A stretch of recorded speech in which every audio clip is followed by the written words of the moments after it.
এর আগেও যেটা দেখিয়েছিলাম রেড ক্যাবেজ, লাল বাঁধাকপি,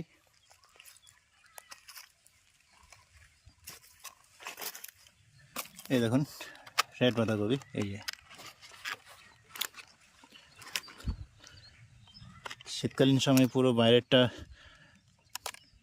নোংরা বলে মনে হলেও এই যে যত আপনি খোসাগুলো ছড়াবেন সম্পূর্ণ আপনি লাল দেখতে পারবেন। এই দেখুন পুরোটা রেড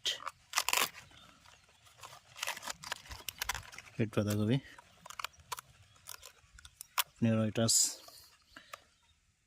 একবার খেয়ে দেখি।